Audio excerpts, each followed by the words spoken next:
Have you ever met someone who seems calm on the outside, but their eyes feel older than their age? Not tired, not sad, just experienced.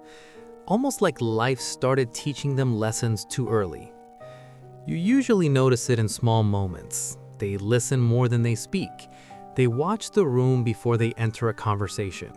And somehow, they understand emotions people never even mention out loud.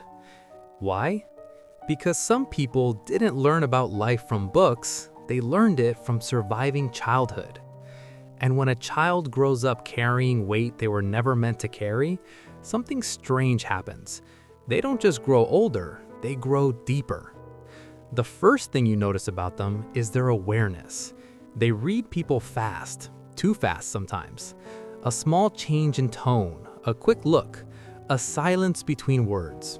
Most people miss those signals, but not them. When you grow up in unpredictable environments, you learn to scan the emotional weather of every room. It becomes instinct. As one quiet truth says, children who grow up around storms become experts at reading the sky. Have you ever wondered why some people can feel tension before anyone else even notices it? Then there's the second trait, emotional independence. These people learned early that not every problem will be solved for them. Not every tear will be noticed. So they built something powerful inside themselves. They process pain quietly. They recover silently. And while others panic, they stay strangely composed. Not because life is easy for them, but because chaos once felt normal. Does that kind of strength come from resilience or from necessity? The third thing is empathy.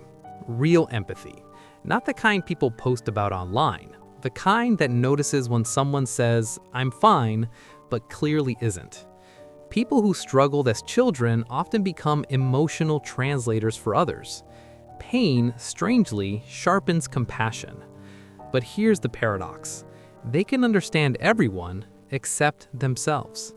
Have you ever seen someone who gives incredible advice to others but struggles to follow it in their own life? The fourth trait is quiet maturity. They grew up fast, too fast. While other kids were learning games, they were learning how to read moods, avoid conflict, and carry responsibilities far beyond their age.